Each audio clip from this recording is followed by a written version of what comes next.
الحمدللہ میں بڑے فخر سے کہتا ہوں کہ میرے پنجاب کی، میرے پاکستان کی بیٹیاں بھی 20 دفعہ ان کا ابا کہے تیری شادی کرنی ہے تو وہ آنکھ نہیں اٹھا پاتی آج بھی۔ یہ تو وہ چند لوگ ہیں جو کہتے ہیں ہم ہائی کلاس ہو گئے، ہمیں نہیں پتا کہ وہ روشن خیال ہو گئے ہیں کہ روغن خیال ہو گئے، پتہ نہیں کدھر چلے گئے۔ ورنہ ہماری بیٹیاں آج بھی جب ان سے ان کا باپ، ان کی ماں بات کرتی ہے تیری شادی کی، تو وہ تو شرم کے ساتھ پچھلے سے پچھلے کمرے میں چھپتی ہیں۔ یہ اللہ نے فضل کیا ہوا ہے اس ملت پر۔ تو عرب کی لڑکی بڑی حیا والی ہوتی تھی، اس سے کوئی بات کرنی پڑتی تھی تو 20 دفعہ بات کی جاتی، پھر بھی وہ عورت چھپتی پھرتی تھی۔ حضرت عائشہ صدیقہ رضی اللہ تعالیٰ عنہ فرمانے لگیں میرے نبی پاک صلی اللہ علیہ وسلم عرب کی کواری لڑکیوں سے بھی زیادہ حیا کرنے والے۔ قاضی اعجاز مالکی نے، شیخ عبدالحق محدث دہلوی نے، دیگر بزرگ جو سیرت نگار گزرے انہوں نے لکھا ہے کہ نبی پاک صلی اللہ علیہ وسلم کے اندر 100 مردوں سے زیادہ طاقت تھی، 100 مردوں سے زیادہ طاقت۔ اب جو بات کہنے لگا ہوں، جو نتیجہ دینے لگا ہوں، اس پر خاص توجہ آپ فرمائیں گے۔ ذرا فکری طور پر، نظریاتی طور پر ایک چیز کو سمجھیے۔ ہم سمجھتے ہیں کہ جوان لڑکا ہے جی جو مرضی کرے، عمر ہے جی۔ آپ ذرا بات پر غور کیجئے گا کہ حضور صلی اللہ علیہ وسلم میں طاقت 100 مردوں سے زیادہ ہے اور حیا کواری لڑکیوں سے بھی زیادہ ہے۔ ذرا اس بات کا تقابلی جائزہ کیجئے گا کہ طاقت 100 مرد سے زیادہ ہے لیکن حیا کواری لڑکی سے بھی زیادہ ہے۔ اس کا معنی یہ ہوا کہ جس ٹہنی کو پھل زیادہ لگ جاتے ہیں وہ جھکا کرتی۔ تو حیا تو حسن ہے، حیا تو آپ کو پاک صاف کرے گا، حیا تو آپ کو نرالا کرے گا، انوکھا کرے گا۔ وہ ہمارے ایک دانشور ہے، تو مضمون لکھا، کئی باتیں بڑی پسند آتی ہیں۔ وہ کہتے ہیں کہ میری اہلیہ، ان کو بھی کسی نے مس گائیڈ کر دیا تھا، حالانکہ اچھی خاتون ہے، کسی نے مس گائیڈ کر دیا۔ تو وہ بھی سماجی اور ویلفیئر، اور یہ خواتین کو شوق ہوتا نا بننے کا، تو وہ بھی سماج کے اندر اچھا مقام تلاش کرنے کے موڈ میں آ گئی۔ تو کہیں ایک دن جانا تھا تو بڑی بن سور کے میرے ساتھ وہ گاڑی میں بیٹھ گئی۔ تو میں گاڑی میں، عورتوں کو یہ بھی مسئلہ ہوتا ہے نا کہ ہماری تعریف کرو، تو کئی دفعہ بعد مردوں بیچاروں کو جھوٹ بولنا پڑتا ہے، تو زبردستی کراتی ہیں نا جی۔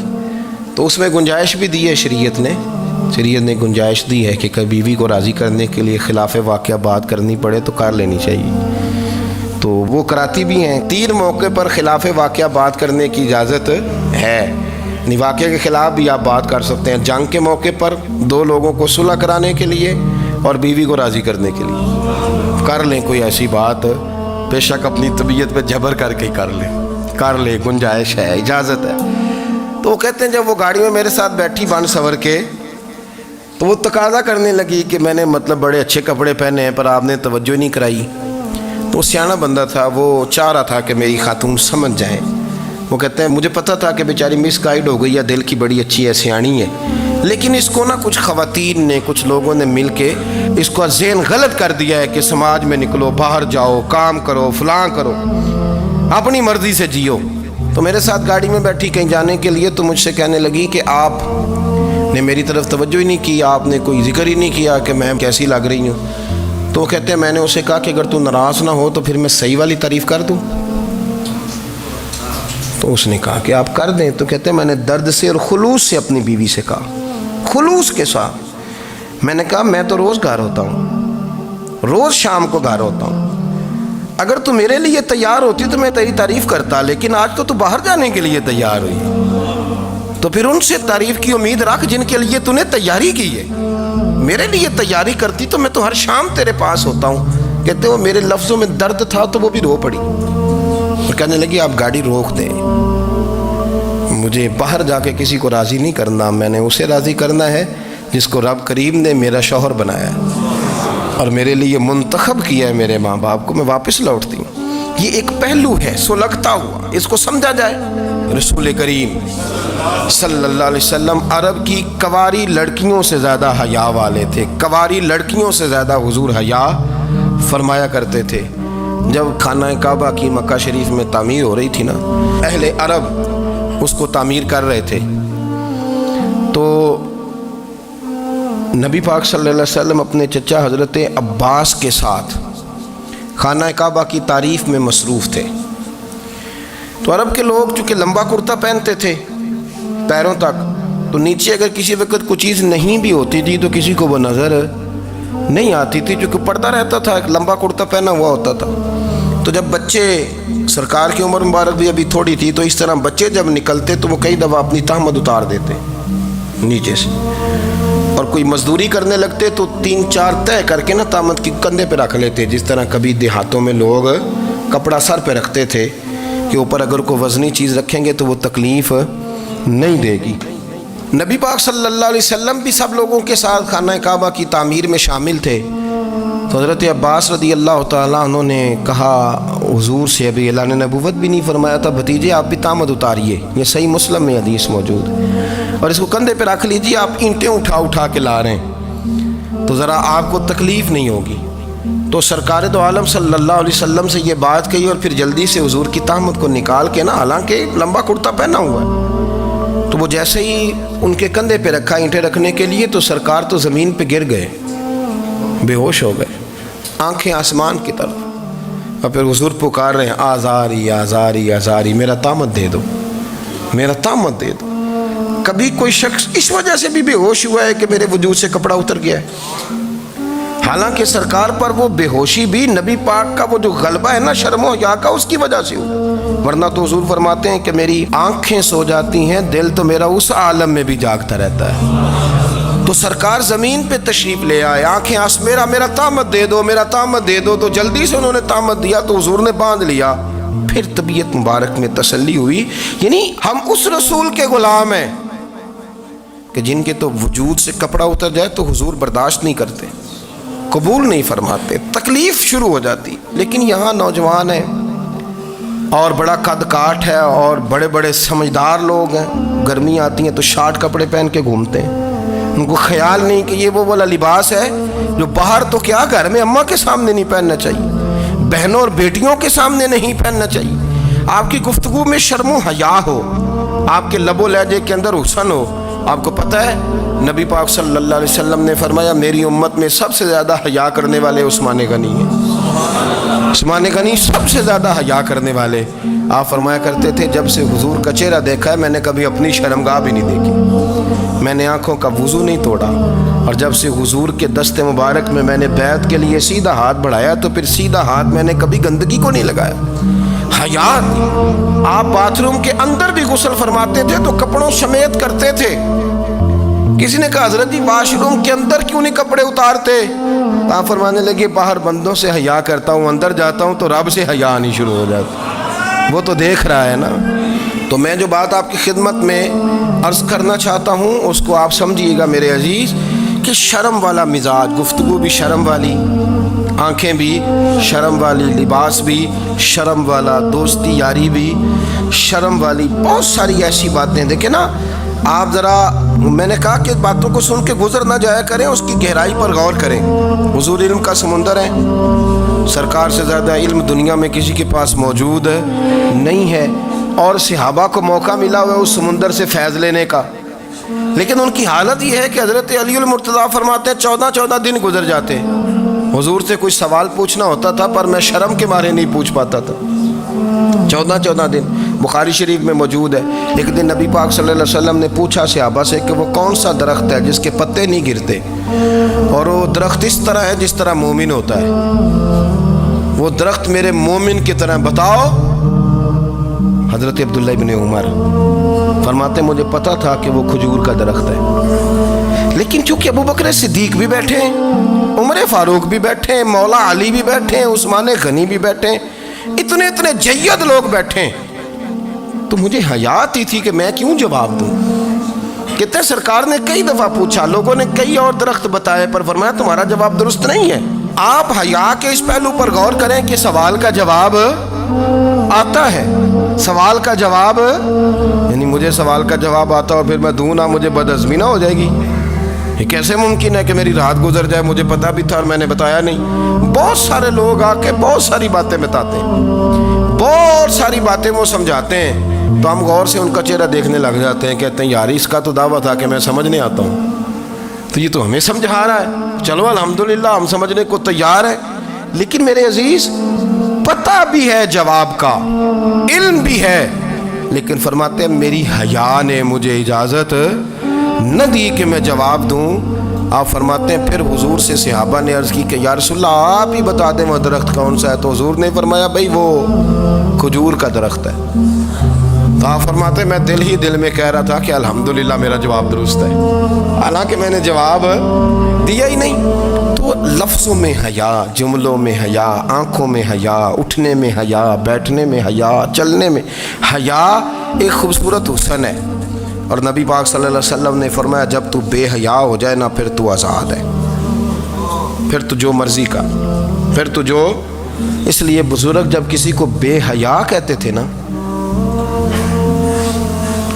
اللہ اکبر، اور جب کسی کو کہتے تھے نا یہ بے حیا ہے تو لوگ سمجھتے تھے کہ ہلکی سی بات کر دی ہے، لیکن ان کا معنی یہ ہوتا تھا کہ بس بھائی اب اس کے ساتھ کوئی کلام کرنے کی ضرورت ہے، اس کو اب اصلاح کی ضرورت نہیں، یہ بے حیا ہے۔ کیا معنی؟ کہ اب یہ جو اس کے دل میں آئے گا وہ کرے گا، جو اس کی طبیعت چاہے گی وہ کرے گا، اب یہ کسی پہلو بھی قابو آنے کو تیار بے حیا ہو گیا۔ بے حیائی بہت بڑا عیب ہے، اور جو لوگ کہتے ہیں کہ ہمیں بالکل آزادی ہونی چاہیے، ہمارا اپنا جسم ہے تو ہماری اپنی مرضی چلے گی۔ ایک وزیر صاحب ہیں، پتہ نہیں میں ان کو جانتا تو نہیں، انہوں نے سینٹ میں تقریر کی ہے، میں نے ان کی بات سنی ہے۔ اس نے کہا نہیں نہیں بھائی جسم رب کا ہے تو مرضی بھی تو رب کریم کی چلے گی، اور مرضی بھی یہ مرضی بھی اللہ کی۔ یہ مجھے تھوڑا سا مسئلہ ہے جسم پر، کبھی کبھی مجھے کثرت سفر سے الرجی ہو جاتی ہے۔ میرے ساتھ لوگ نا دل سے پیار کرتے ہیں، شاید ہی کوئی اچھا ڈاکٹر ہو جس تک میرے سنگی مجھے لے کے نہ گئے ہوں، پر جسم اللہ کا ہے نا، مرضی بھی جب وہ چاہے گا صحت دے گا۔ کیوں کچے کاموں میں لوگ پڑ گئے، کیوں غلط لوگ سوچ میں پڑ جاتے ہیں، یہ اسی کا ہے، اور جب وہ چاہے گا۔ آپ اس بات کو اچھے طریقے سے سمجھ لیں کہ جو اپنی مرضی چوکوں چوراہوں میں کر رہے ہوتے ہیں نا، جو مرضی گاندمند، وہ جانور ہوتے ہیں، وہ جانور ہوتے ہیں جو نہ چونک دیکھتے ہیں نہ گلی دیکھتے ہیں، نہ انہیں پتہ ہوتا ہے کہ جگہ کون سی ہے۔ وہ انسان، میں نے کہہ دیا جو میں نے کہنا تھا، میں نے کہہ دیا، وہ جانور ہوتے ہیں۔ اور جو کچھ انسان ہوتے ہیں نا، ان کے اندر کچھ نہ کچھ پھر شرم حیا بھی ہوتی ہے۔ وہ چوکوں چوراہوں میں وہ حرکتیں اور وہ کام نہیں کرتے جو جانور کرتے ہیں۔ ان کے لیے بڑے پردے ہوتے ہیں، ان کے لیے بڑی باتیں ہوتی ہیں، ان کے لیے بڑا کچھ ہوتا ہے۔ جو بالکل آزاد ہو جائے، کوئی پتہ نہ ہو کس وقت کیا کہنا ہے کیا کرنا ہے، تو پھر وہ دائرہ انسانیت سے خارج ہو جاتا ہے۔ ہم آپ کو کیا دعوت دیں؟ آپ تو وہ باتیں کر رہے ہیں جو اسلام کا انسانیت کے حق میں بھی ٹھیک نہیں، آپ تو وہ والی باتیں کر رہے ہیں جن کا انسانیت بھی تقاضا نہیں کرتی کہ یہ باتیں ہونی چاہیے۔ لیکن ایک بات، میں تو جذباتی نہیں ہوتا، میں بڑے غور سے چیزوں کو دیکھتا ہوں، سنتا ہوں، اور نہ میں ان موسمی مینڈکوں کی۔ وہ مجھے عاتق صاحب کہنے لگے جی بڑے بڑے مولوی ایک بندے کے ساتھ بیٹھے ہوئے ہوتے تھے اور وہ روزے میں بڑے بڑے درس دیتا تھا، تو وہ بھی فلانی فلانی حرکتیں کر رہا ہے۔ تو میں نے کہا ہم نے تو پرانا کہا تھا کہ موسمی مینڈک ہے، تو پرانے کہہ رہے ہیں کہ اداکار ہے، تو وہ جہاں کاسٹ کریں گے وہاں وہ اداکاری کرے گا۔ آپ کسی مذہبی جگہ کر لیں تو وہاں کر لے گا، کہیں اور جگہ کریں گے تو ہم تو پرانا کہہ رہے ہیں۔ تو کسی کو کبھی سمجھ آتی ہے تو کسی کو کبھی اور جگہ جا کے سمجھ آتی ہے۔ ہم ان لوگوں سے پریشان نہیں ہوتے، کیوں؟ سن لیں، کوئی مایوسی نہیں، ان کے اندر جتنا زور ہے وہ لگائیں۔ یہ ملک بنا ہے رسول اللہ کے نام پہ، یہ اللہ نے تحفہ دیا ہے امت مسلمہ کو، یہ نبی پاک کے نام پہ بنا ہے، تو یہاں جھنڈا بھی وہی والا بلند ہونا ہے جو مدینے والے رسول کا جھنڈا ہے، اور یہاں وہی کام چلے گا جو نبی پاک نے بیان فرمایا۔ تو اس طرح کئی لوگ آتے ہیں، وہ شور شار کرتے ہیں، چلے جاتے ہیں، اتنے نہ پریشان ہوا کریں۔ بہت سارے لوگ تو بیچارے اس قابل بھی نہیں ہے کہ ان کا نام لیا جائے، مطلب اتنا ہم ان کو اہمیت دے دیں، ان کا ذکر کریں، ان کا نام لیں، ان کی بات کریں، وہ بیچارے اس قابل ہی نہیں ہے، مطلب سٹیٹس ہی نہیں ہے ہمارا، اتنے فارغ ہیں ہم کہ اب جو بندہ آئے گا کہانی چھیڑے گا تو ہم چھیڑ جائیں گے۔ اور بھائی اللہ کا فضل ہے الحمدللہ تعالی، لوگوں نے بڑا شور کیا، اور بڑے زمانے سے دنیا شور کر رہی ہے، پر اللہ کے گھر مسجدیں بھری ہوئی ہیں، مسجدیں بھری ہوئی ہیں۔ ہماری بیٹیاں پردے کرتی ہیں، پردے کو پسند کرتی ہیں، وہ حجاب میں رہتی ہیں، وہ سمجھتی ہیں کہ ہمارا اصل حسن کیا ہے۔ تو یہ پراپوگنڈا پرانا چلا آ رہا ہے، اس کا اللہ کے فضل سے امت مسلمہ پہ نہ کبھی اثر ہوا ہے اور نہ کبھی ہوگا انشاءاللہ۔ اللہ تعالی ہمیں حق پر استقامت عطا فرمائے۔